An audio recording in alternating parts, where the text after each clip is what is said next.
Nakajima एक ऐसा लड़का होता है जिसे भूख प्यास से मरने के लिए छोड़ दिया जाता है जापान की सड़कों पे।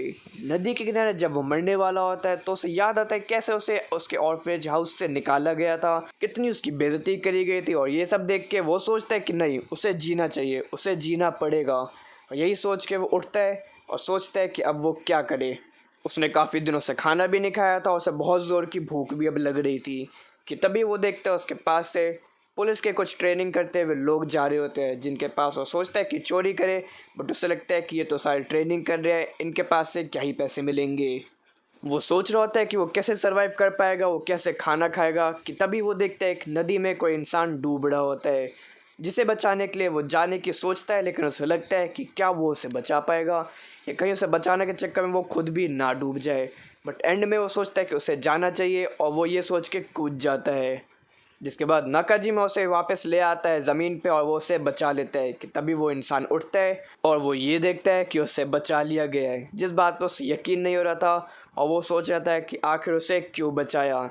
जिसके बाद वो नाकाजिमा से पूछता है क्या तुमने मेरे को बचाया, जिस पर नाकाजिमा बोलता है हाँ मैंने तुम्हें बचाया। और फिर वो इंसान उस पर गुस्सा हो जाता है और नाकाजिमा को सुनाने लग जाता है।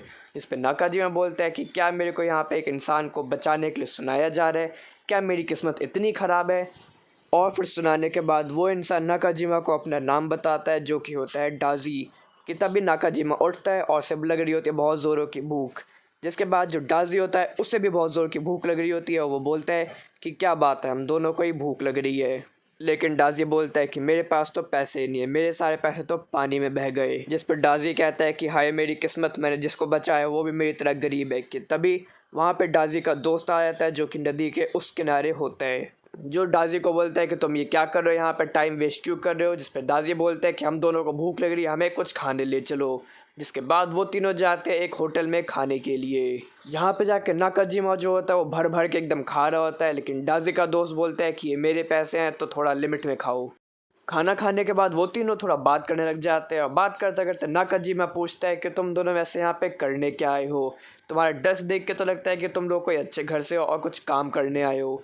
जिसके बाद डाजी का दोस्त बोलता है कि हाँ हम एक सीक्रेट एजेंसी से हैं। और सीक्रेट एजेंसी का नाम सुनते ही नाकाजिमा को याद आता है कि कैसे उसने बचपन में इनकी कहानियाँ सुनी थी कि यहाँ पे एक सीक्रेट सोसाइटी है, सीक्रेट एजेंसी है, जिसके काफ़ी मेंबर होते हैं और उन मेंबर्स के पास कोई ना कोई सुपर नेचुरल पावर होती है, जो किसी भी और नॉर्मल इंसान के पास नहीं होती। और ये पता लगने के बाद नाकाजिमा पूछता है कि चलो मान लिया तुम सीक्रेट एजेंसी से हो, सो मतलब अब तुम्हारा यहाँ पे काम क्या, तुम यहाँ पे आए क्यों हो। जिसके बाद वो बोलते हैं कि हम यहाँ पे आए हैं एक बीस्ट को पकड़ने, एक टाइगर को पकड़ने, जो कि इंसानों को मार के खा रहे हैं।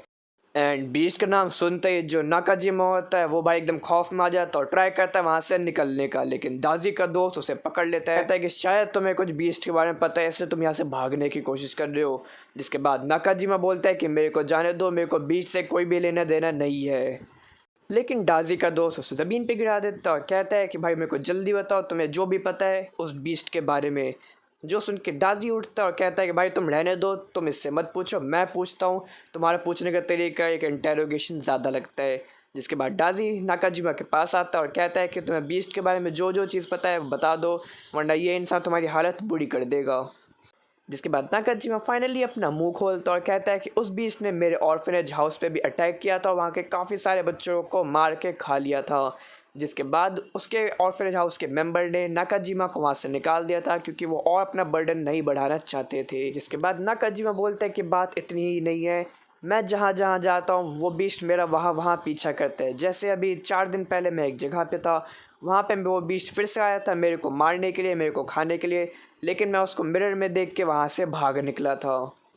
जो सुनने के बाद दाजी जो होता है वो बोलते हैं कि या फिर तो तुम एकदम परफेक्ट इंसान हो, तुम मेरे साथ मिल के काम करो और एक बिग बेट की तरह एक्ट करो और हम लोग जो होंगे वो उस बीस्ट को वहाँ पे पकड़ लेंगे। जो सुन के भाई नाकाजिमा एकदम शॉक हो जाता है और कहता है कि मैं तुम्हारे साथ कतई नहीं जाऊँगा, चाहे तुम मेरे साथ कुछ भी कर लो।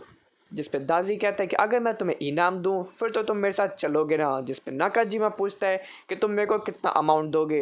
तो दाजी एक अमाउंट लिखता है, वो दिखाता है नाकाजिमा को, जो देख के वो एकदम शॉक हो जाता है और तैयार हो जाता है दाजी के साथ चलने के लिए। और फिर हम देखते हैं दाजी और नाकाजिमा आ जाते हैं एक जगह पे जहाँ पे वो इंतज़ार करते हैं उस बीस्ट के, उस टाइगर के आने का।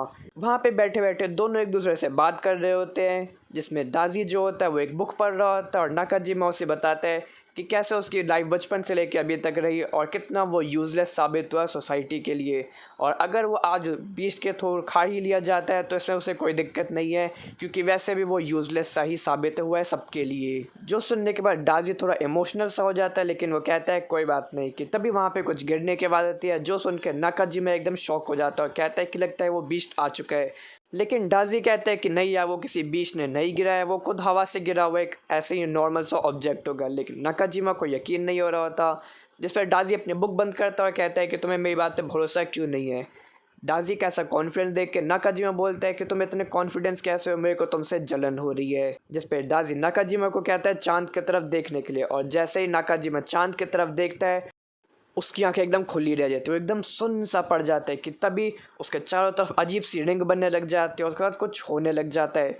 नाकाजिमा होता है वो देखते देखते इंसान से बीस्ट बनने लग जाता है और कुछ ही देर में फुल पूरा बीस्ट बन के सामने आ जाता है दाजी के। जिस पे दाजी कहता है कि मेरे को पता था कि बीस्ट तुम्हारे पीछे नहीं, एक्चुअल में तुम ही एक बीस्ट हो जो कि फुल मून के टाइम पे अपने सबकॉन्शियस माइंड में चले जाते हो और एक बीस्ट बन के सामने आते हो और लोगों को मार के खाते हो। दाजी ये कह ही रहा होता है कि नाकाजिमा जो अब एक बीस्ट बन चुका होता है वो उस पर हमला शुरू कर देता है और उस पर बैक टू बैक अटैक करने लग जाता है। दाजी बड़ी आसानी से डॉज कर देता है और डॉज करते करते वो तारीफ भी करता है नाकाजिमा की स्ट्रेंथ की। जिसके बाद दाजी जो होता है वो थोड़ी और तारीफ करता है नाकाजिमा की और तभी उसे एक उंगली की मदद से बीस्ट से इंसान बना देता है। और फिर वहाँ पे दाजी का दोस्त जो होता है वो भी भागते भागते आ जाता है और पूछता है क्या तुम लोगों ने बीस्ट को देखा। जिस पे दाजी जो होता है वो उसे पूरी कहानी बताता है कि ये लड़का जो है नाकाजिमा यही एक एक्चुअल में बीस्ट है, इसके पास भी एक सुपर पावर है जो कि फुल मून के टाइम पे इसे बीस्ट बनाने में मदद करती है। एंड वहाँ पे सीक्रेट एजेंसी के बाकी मेंबर जो होते हैं वो भी आ जाते हैं और वो नाकाजिमा को देखने लग जाते हैं। एंड सारे लोग सोच रहे होते हैं कि अब क्या किया जाए। कि दाजी जो होता है उसको नाकाजिमा की बोली हुई बात याद आती है कि कैसे वो अपनी दुख भरी कहानी सुना रहा था कि वो कितना यूज़लेस साबित हुआ है सोसाइटी के लिए। और यही सब वो सोच के बोलता है कि चलो यार नाकाजिमा को भी जो है वो हम लोग अपने ग्रुप में शामिल करते हैं, अपनी एजेंसी में शामिल करते हैं और उसके पास भी एक सुपर नेचुरल पावर तो है ही। कि तभी नाकाजिमा भी उड़ जाता है, पूछता है कि उस बीस्ट का क्या हुआ। जिस पर दाजी उसे कहता है कि तुम अपने हाथ को देखो, वो बीस्ट कोई और नहीं है बल्कि तुम ही वो बीस्ट हो। जो नाकाजिमा अपना हाथ देखता है एकदम पैनिक सा हो जाता है। जिस पर दाजी कहता है कि शांत हो जाओ, अब तुम भी हमारे जैसे एक सीक्रेट एजेंसी के मेंबर बनने जा रहे हो। और यहीं पे अपना एपिसोड 1 होता है खत्म। वीडियो अच्छी तो वीडियो को लाइक करना, चैनल को सब्सक्राइब करना, बेल आइकन दबाना बिल्कुल मत भूलना ताकि आने वाली कोई भी वीडियो आप मिस ना कर पाओ। इसके पार्ट 2 के लिए नीचे कमेंट भी करना पार्ट 2। एंड मैं आपसे मिलता हूँ किसी और नई वीडियो में, तब तक के लिए bye bye, take care, sayonara.